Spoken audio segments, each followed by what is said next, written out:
여야 3당 원내대표들이 어제 회동을 열고 국회 정상화 방안을 논의했지만 입장차만 확인했습니다. 오늘은 여야 3당의 일제히 의원총회를 열고 대응 방침을 논의하는데요. 정기국회 정상화냐 파행이냐를 가를 주요 분수령이 될 전망입니다. 뉴스톡 오늘은 바른미래당 원내사령탑이죠. 김관영 원내대표 모셨습니다. 안녕하십니까? 네, 안녕하세요. 자, 대표님. 예. 기자들은 국회가 정상적으로 돌아가도 바쁘고 파행이 돼도 바쁘거든요. 우리 원내대표님들은 어떠신가요? 맞습니다. 근데 그러나 정상화가 빨리 돼서 지금 내년 예산이 470조 정말 2주 동안 심사하기에 굉장히 빠듯한데요.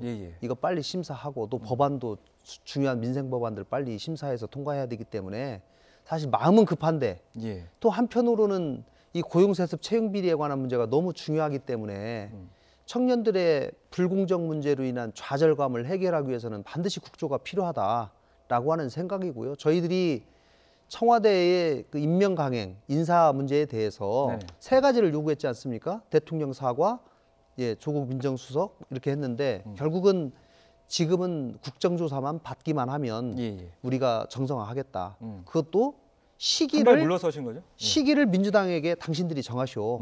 그러면 그때 적절한 시기 하겠다. 이렇게까지도 양보를 했는데도 아직 지금 타결이 안 되고 있습니다. 자, 아무튼 요즘 가장 국회에서 바쁜 세 분 가운데 한 분이신데 나와주셔서 감사드리고. 오늘 3당이 다 의원총회를 열어요. 민주당은 오후에 열고 한국당하고 바른미래당은 지금 오전에 진행 중인 거죠.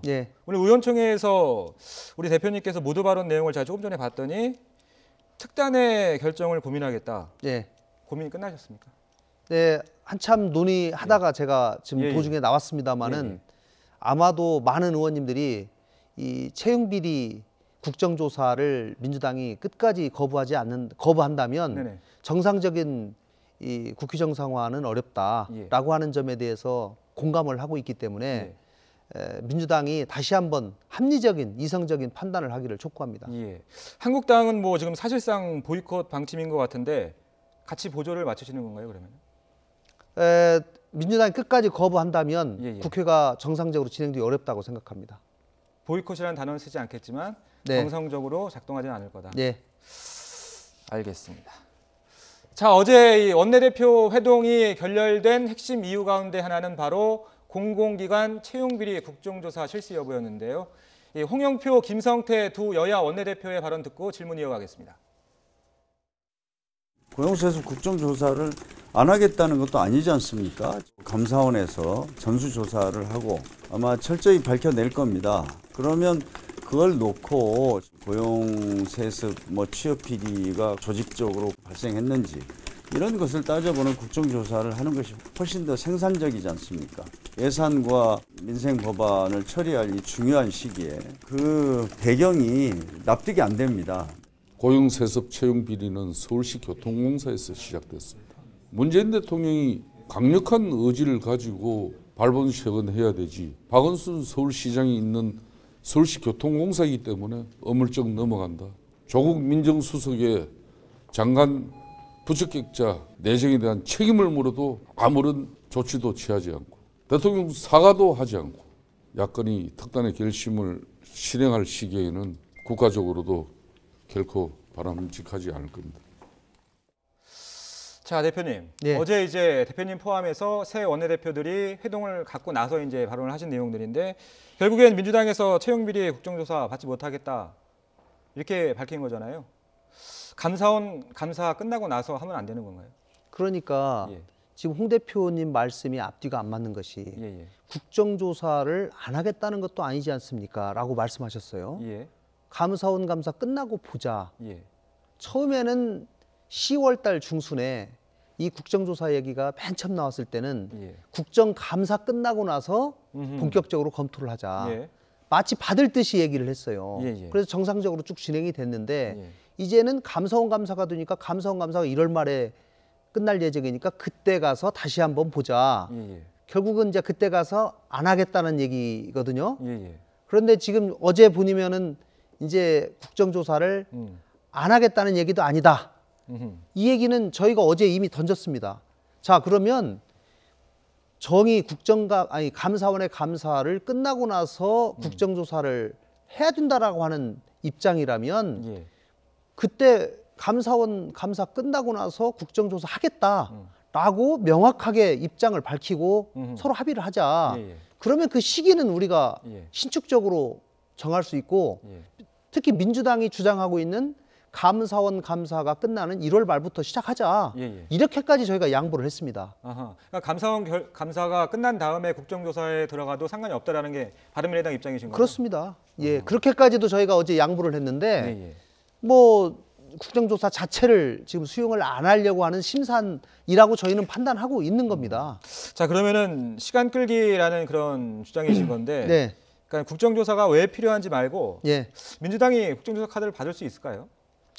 저는 받아야 한다고 생각합니다. 왜냐하면요, 예, 예. 민주당이 그동안 대통령께서 채용비리 가장 강력하게 비판하셨고 예. 또 민간 은행 소위 공공기관 채용비리한 거 전부 적폐청산이라고 해가지고 수사까지 하고 검찰 수사 지금도 진행 중이지 않습니까? 예, 예. 이런 것을 공공기관에서 발생되고 있는 채용비리 이것이 굉장히 많이 문제가 되고 있고 최근에 더 많은 의혹들이 계속 나오고 있거든요. 감사원의 감사는 행정부에서 대통령의 권한으로 할 예. 일은 해야 된다고 생각합니다. 예, 예. 국회는 국회대로 또 국회 역할을 해야 된다고 생각하고요.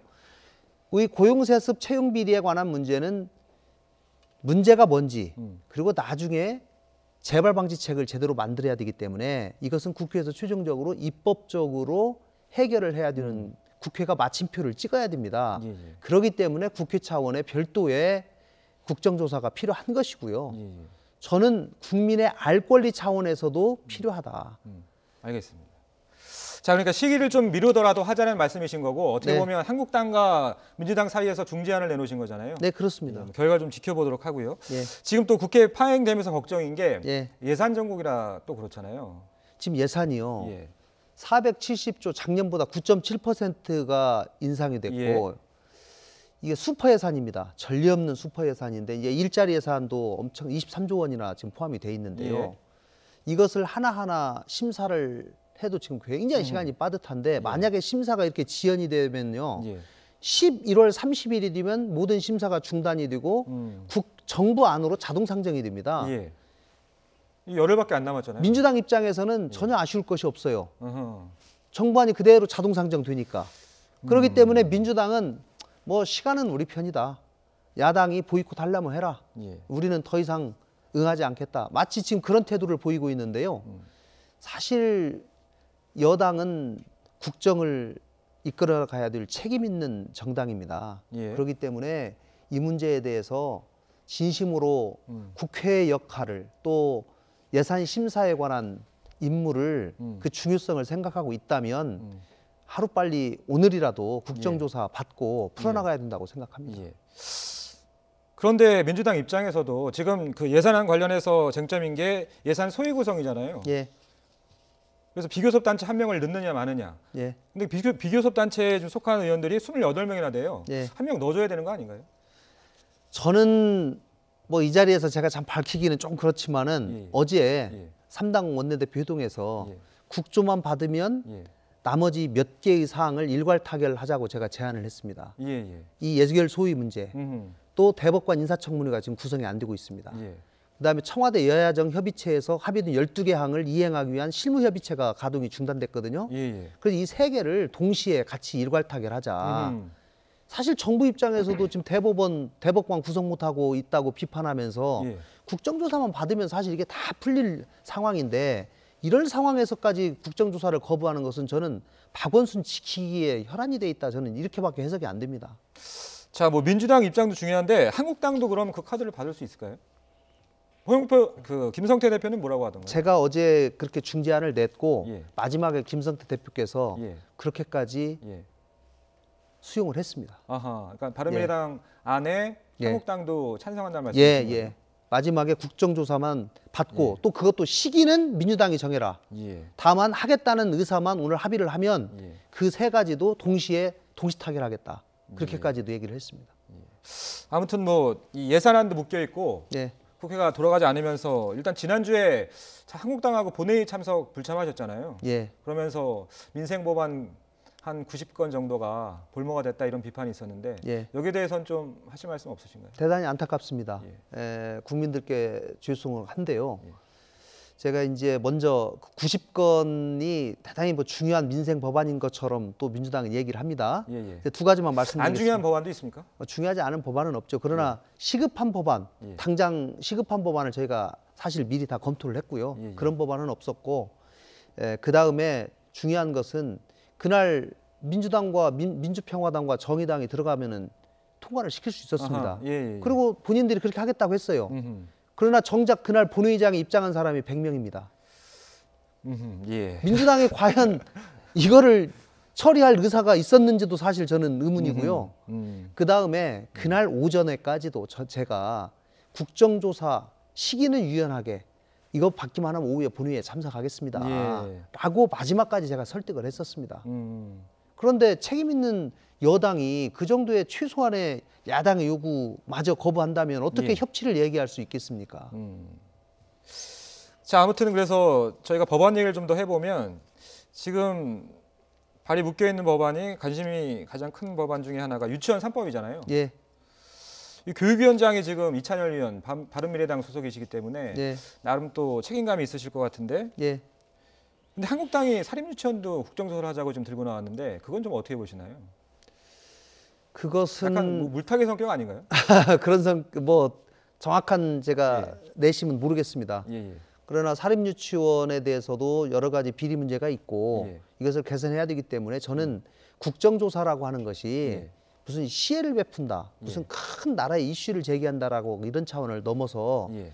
지금 이 국정조사 요건이 전체 국회의원의 4분의 1만 찬성하면 요구서를 제출할 수 있습니다. 예, 예. 그리고 특정 현안에 대해서 반대하는 교섭단체가 있으면 반대하는 교섭단체를 제외하고도 국정조사위원회를 구성할 수 있도록 법에 규정이 돼 있습니다. 아, 그런가요? 예, 그렇기 근데 때문에 국정조사 계획서가 의결이 되려면 여야 원내대표 간에 합의가 있어야 되잖아요. 그렇죠. 이제 그게 핵심인데요. 예, 예. 그래서 지금 예를 들면 채용비리 국정조사 같은 경우는 민주당만 반대하고 나머지 4당은 모두 찬성하고 있기 때문에 예, 예. 민주당 빼고 나머지로 국정조사위원회 구성해서 예. 진행해달라고 제가 오후에 예. 국회의장님한테 말씀드릴 생각입니다. 예, 예. 왜냐하면 그것만 구성되면 저희는 목적이 달성됐기 때문에 국회 바로 정상화시키려고 예. 생각하고 있는데요. 사학비리 문제는 사립유치원 문제는 어쨌든지 간에 이 민주당이 맨 처음에 제기한 문제기 예, 예. 주로 제기한 문제이기 예. 때문에 예. 민주당이 당신들이 그렇게 이것을 중요시하게 한다면 이것도 국정조사를 받겠다. 예. 그러니 채용비리 고용세습에 관해서 국정조사 받아라라고 하는 카드로 이제 자유한국당이 들고 나왔는데요. 어쨌든지 뭐 그걸 받거나 안 받고는 또 예, 민주당이 판단할 문제지만 예. 저는 채용비리 문제는 빨리 매듭을 지어야 된다고 생각합니다. 제가 이제 질문을 드릴 때마다 예. 결론은 채용비리 국정조사로 지금 말씀을 내려주시는데 예. 일단 유치원 3법 관련해서 제가 하나만 더 여쭤볼게요. 예. 그러니까는 민주당 안이 지금 올라가 있는 건데 예. 그 상임위 법안 소위에 있는 건데 한국당에서 지금 내지도 않은 법안을 나중에 가서 병합 심사하자고 지금 그런 전략인 거잖아요. 예, 예. 여기에 대해서는 좀 한국 바른미래당의 역할이 좀 필요할 것 같은데요. 저희는 법안 심사를 바로 해야 된다는 입장입니다. 예, 그리고 이 부분에 관해서는 사립유치원의 공공성 또 회계의 투명성을 확보해야 되기에는 반드시 필요한 문제이기 때문에 예. 이 부분에 관해서 빨리 심사를 들어가자라고 예. 하는 입장을 가지고 있는데요. 이 국회 관행이라고 하는 것이 소위에서 특정 정당 인원들이 다 빠져버리면 소위가 진행이 안 됩니다. 예. 이게 문제인데 지금 자유한국당 의원님들께도 예. 그러면은 당신들이 생각하는 그 안을 예. 법안 심사 소위를 진행하면서 거기에 반영을 시켜라. 예, 예. 수정을 해서 그렇죠. 통과시키면 예, 되지. 예. 내지도 않은 법안을 가지고 지금 얘기하면서 그때까지 기다려라 예. 라고 하는 거는 지나친 요구이니 일단 법안 심사를 착수를 합시다. 예. 이렇게 저희가 지금 얘기를 하고 있죠. 알겠습니다. 자, 지금 뭐 급한 게 윤창호법도 또 있고요. 예. 그래서 아무튼 그 국회가 정상화돼야 되는 이유가 뭐 한 100가지는 넘는 것 같고요. 죄송하죠. 예, 정말 죄송한데 그만큼 저희는 이 문제가 중요하다고 생각을 하고요. 예, 예. 민주당이 이것을 저는 받지 못하는 이유를 참 납득하기가 어렵습니다. 예, 예. 아무튼 민주당 오늘 의원총회가 오후에 예정돼 있으니까 예. 지켜보도록 하겠습니다. 네. 주제를 좀 바꿔서 예, 예. 어제 이제 전국 법관 대표회의에서 예.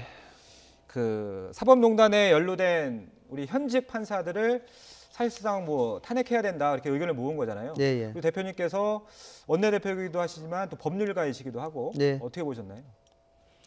이 법원 내부적으로 자성의 목소리가 나오는 것 자체는 저는 바람직하다고 생각을 하고요. 그 내부적으로 변화의 목소리 이런 것들을 법원 내부적으로도 스스로 개혁하려고 하는 목소리가 있구나라고 하는 것을 국민께 확인시켜 준 것으로서 저는 의미가 있다고 생각을 합니다. 예, 예. 그런데 사실 김명수 대법원장 임명하면서 사법부를 제대로 개혁해야 되겠다라고 해서 문재인 대통령께서 임명을 하셨는데 예. 지금까지 대법원이 뭐가 개혁됐는지 솔직히 저 잘 모르겠습니다. 김명수 대법원장에게도 저는 상당한 책임이 있다고 생각을 하고 예. 앞으로 무겁게 이 책임의식을 가지고 법원 개혁에 더 매진해 줘야 되겠다는 생각을 가지고 있고요. 예. 이 탄핵 문제에 관해서는 분명히 헌법에 따르면 국회의 권한이기도 합니다. 예. 법관 탄핵이. 예. 그러나 탄핵은 탄핵 소추가 권한이죠. 예. 예, 탄핵 예. 소추. 예. 예, 최종적으로는 예. 헌법재판소에서 결정할 일이고요. 예. 탄핵 소추에 관한 이제 의결을 국회에서 할 수가 예. 있는데 탄핵을 하려면 몇 가지 조건이 있습니다. 예. 왜냐하면 탄핵의 대상이 정확하게 누구를 탄핵해야 되는지 또 그 사람이 어떠한 헌법과 법률을 위반했는지에 관한 구체적인 그렇죠. 근거와 사유가 있어야 예, 예. 되거든요. 예, 예. 그러나 아직 그 두 가지가 아무것도 지금 특정이 안 돼 있습니다. 아하. 이런 쉽게 상황 얘기해서 누가 뭘 잘못했는지가 특정이 안 됐단 말씀이신 그렇죠. 거죠. 이 국회에서 탄핵하는 것은 굉장히 근데 이미 검찰 소환 조사 받은 분들이 있잖아요. 소환 조사 받았는데 국회에서 그러면 그분이 어떤 죄로 어떻게 했는지 지금 그분들이 조사받은 조서를 국회가 다 받아볼 수가 있습니까? 아하. 안 되죠. 예, 예. 과거에 저희가 국회에서 오랜만에 탄핵한 것이 가장 최근에 한 것이 박근혜 대통령 탄핵 소추를 예. 2016년 12월 9일 날 했는데 예. 그때도 박근혜 대통령에 대한 검찰의 오랜 조사 예. 그리고 그 공소장이 이미 기소가 되면서 나왔거든요. 그렇죠. 예, 그래서 예, 예. 거기에 범죄 사유가 정확하게 적시가 돼 있고 예. 또 국회가 탄핵 소추 의결을 할 때 그 수사 기록까지도 받아봐서 그것에 근거해서 죄목을 가지고 의결을 했는데요. 적어도 그 정도 단계는 돼야지 국회에서 논의를 할 수 있다. 저는 그렇게 보는 겁니다. 예. 예. 자, 뭐 우리 사회가 지금 대통령 탄핵이라는 그런 아픈 기억도 갖고 있긴 하지만 법관 탄핵이라는 거는 헌정사상 또 유례가 없는 일이기 때문에 또 국민들이 많은 관심을 갖고 있는 건데 일단 지금 현재로선 반대라는 입장을 분명히 하신 거죠. 예, 그렇습니다. 그리고 입법부의 권한이 나중에 검찰 수사가 끝나고 난 다음에 가능한 건가요? 아니면 확정 판결까지 나야 가능한 건가요? 그거는 지난번의 사례를 뒤집어 보면 검찰에서 기소를 어떤 법관을 기소를 냈다라고 하면 그거는 의논해 볼 수 있다고 생각합니다. 예. 알겠습니다. 지금 뭐 민주당은 오늘 오전에 적극 추진하겠다고 입장을 밝혔고 홍영표 원내대표가 밝혔고요. 정의당하고 평화당은 역시 뭐 찬성하는 입장인데 이게 지금 3당이 그렇게 찬성을 한다고 해서 지금 통과될 수 있는 부분은 아니잖아요. 발의는 가능한데 그렇습니다. 제적위원회 과반이 필요하기 때문에 의결을 위해서 만만치 않은 상황인데요. 저는 어쨌든지 구체적인 범죄 혐의가 확정이 되고 어떤 사람을 탄핵시킬지 지금 사법연루에 사법농단에 관련된 법관이 어떤 사람은 40명이다. 어떤 사람은 60명이다. 뭐 한 번이라도 소환받아서 조사받은 사람 80명이다. 이렇게 뭐 굉장히 그 범위에 따라서 이 기준에 따라서 제각각인데요. 이 부분에 관해서도 사실 불명확하기 때문에 저는 만약에 그러려면 사법부 자체적으로 이 사람들 탄핵시켜 주십시오 라고 해가지고 구체적인 범죄 혐의를 적시해서 국회로 보내주십시오. 그러면 저희들이 판단해 보겠습니다. 알겠습니다. 자, 주제 좀 바꿔보겠습니다. 요새 그 바른미래당을 취재기자들은 구분을 할 때 번보수로 분류를 하거든요. 맞습니까? 저는 뭐 꼭 그렇게 이제 기자들은 분류하는데 저는 그렇게 분류하는 건 그렇게 좋아하지 않습니다. 저는 중도 개혁을 지향하고 있습니다. 자, 왜 제가 그런 말씀을 드렸냐면 요새 뭐 반문연대 얘기가 많이 나오잖아요. 반문연대 이런 필요성에 좀 동의를 하십니까? 저는 반문연대라는 말을 그렇게 선호하지 않습니다. 좋아하지 않습니다. 왜냐하면 문재인 대통령과 반대하는 사람들은 다 모여라. 그렇죠. 이건데요. 그러면 반대하는 사람들이 굉장히 생각이 제각각이거든요. 예. 문재인 대통령을 반대하는 이유가 제각각입니다. 그렇겠네요. 예. 예. 그렇기 때문에 그 사람들 하나로 모아서 반대하는 이유가 뭡니까? 그러면 반대하는 이유는 야당은 여당의 정책에 대해서 건전한 비판을 하고 대안을 제시를 해야 되거든요. 예. 그러나 그 스펙트럼이 너무 다양하기 때문에 이유가 제각각이기 때문에 예. 반문하는 사람을 전부 연대한다는 것은 저는 맞지 않다고 생각하고요. 저는 바른미래당이 가지고 있는 정체성을 가지고 우리가 일관되게 나가는 것이 필요하다라고 생각을 합니다. 우리 당이 지향하는 중도 개혁 정당, 또 민생, 경제를 가장 우선하는 정당이라고 하는 이 가치에 찬성하는 사람들끼리 모여서 우리의 세력을 이루는 것이 저는 정당 정치에 바람직하다고 보는 거지. 지금 반문이라고 해가지고 다 모이면은 저는 뭐 조만간 그 안에서 또 싸움이 더 크게 일어날 거라고 생각합니다. 자, 이 반문연대라는 용어를 최근에 자주 쓰셨던 분 중에 하나가 이제 자유한국당 조광특위에서 나오신 전원책 변호사인데 이 전 변호사가 자유한국당 의원들 몇 명하고도 연락을 꾸준히 하고 있고 바른미래당 여성 의원들과도 연락을 하고 있다라고 얘기를 했는데 누굽니까? 이게 여성 의원하고 연락을 했다라고 하는데 뭐 전화를 한 건지 뭐 어쩐지는 모르겠습니다. 그러나 저는 전원책 변호사의 역할은 저는 끝났다고 생각합니다. 전원책 변호사가 어떠한 얘기를 하더라도 그 말에 권위나 영향력이 미칠 수 있는 시기는 지났다라고 생각하기 때문에 전원책 변호사가 어떤 얘기하는 것이 저는 정치권에서 크게 비중 있게 받아들여지기는 어렵다고 생각합니다. 자, 뭐 저 개인도 그렇고 많은 분들은 그분이 그 여성 의원이 이현주 의원이 아마 포함될 거라고 생각하시는 분들이 많을 것 같아요. 제가 다른 분을 이현주 의원한테 제가 직접 확인을 안 했습니다만은 저희 당의 다른 의원님이 확인해봤더니 이현주 의원님은 만난 적이 없다라고 제가 들었습니다. 만나셨다고는 표현을 안 하셨으니까. 예. 과거에 보면은 이현주 의원과 우리 또 대표님이 또 인연이 있으신 게 과거에 이제 바른정당과 국민의당이 통합하는 과정에서 통합에 앞장서서 두 분이 찬성을 하셨었고 국민의당 시절이었죠. 같이 원내대표와 정책위 의장 러닝메이트로 출마를 하신 적도 있었잖아요. 그렇습니다. 지금도 좀 가까우신 편인가요? 과거보다는 안 가깝습니다. 과거보다는 안 가깝습니다만은 이현주 의원님이 금방 말씀하신 대로 바른정당과 국민의당 통합하는데 굉장히 중요한 역할을 하셨고 또 통합정당의 가치에 대해서 중도개혁정당 이 부분에 관해서 굉장히 동의를 하셔서 출범을 시켰기 때문에 저는 우리 바른미래당의 가치에 대해서 여전히 미련이 있다고 저는 생각을 하고 또 이현주 의원님이 생각하셨던 그 가치를 우리 당을 통해서 실현할 수 있도록 좀 당에서 더 큰 역할을 해주시기를 제가 기대하고 있습니다. 요새 그 바른미래당 기사를 보면 아무래도 뭐 가장 기사에 많이 나오시는 분은 우리 원내대표님이고 그 다음이 손학규 대표가 아니라 이현주 의원이 가장 많이 나오잖아요. 왜냐하면 강성 발언들이 너무 많이 나오다 보니까 그런 거에 대해서는 좀 어떤 부담감 같은 거 안 느끼십니까? 뭐 당에 아무래도 부담이 좀 있죠. 저희 당에 평소에 수용할 수 있는 스펙트럼의 범위가 있는데 그런 범위를 조금 벗어나는 그런 발언들을 가끔 하시기 때문에 이렇게까지 가면은 좀 위험한 거 아니냐라고 말씀하시는 의원님들이 좀 계십니다. 그러나 뭐 또 본인의 정치 철학에 근거해서 하시는 거기 때문에 그걸 어떻게 말리겠어요. 그러나 저는 과거에 뭐 자유한국당하고 바른당하고 무슨 연대니 이런 얘기 나올 때 그런 얘기들이 조금 더 부각이 됐는데 이제는 좋아질 거라고 생각합니다. 자, 내일 이 시간에 저희가 이현주 의원을 모시기로 했거든요. 그렇습니까? 반론을 한번 들어보도록 하겠습니다. 자, 마지막으로 선거제 관련해서 좀 여쭤볼게요.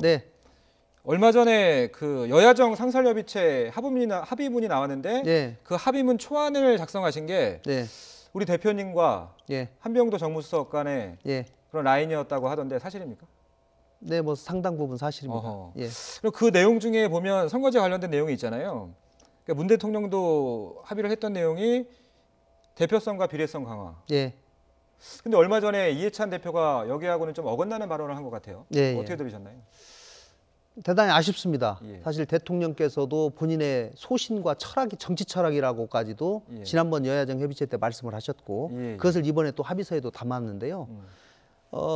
여야 원내대표 이 협치에 가장 지금 상징적으로 보여주는 선거제도 개편에 대해서 여당 대표께서 그런 발언을 하신다는 것에 대해서 좀 납득하기가 어렵지만 뭐 저는 당 대표께서 어떤 경위로 그런 말씀을 하셨는지 좀 더 분석을 해보겠습니다. 다만 국민의 뜻을 저버리지 않고 도대체 촛불 민심이 원했던 것이 무엇인지를 이해찬 대표께서 좀 다시 한번 되새겨 보시기를 바라고요. 최근에 이재명 경기도지사 사건에서 보여주는 태도, 또 선거제도 개편에 대해서 보여주는 태도, 이런 태도들에 대해서 저는 국민들이 받아들이기 어렵다고 생각합니다. 아무튼 연동형 비례제에 찬성하시는 거죠, 바른미래당? 그렇습니다. 알겠습니다. 오늘 말씀 여기까지만 듣겠습니다. 지금까지 바른미래당 원내대표 김관영 의원과 함께했습니다. 고맙습니다. 네, 감사합니다.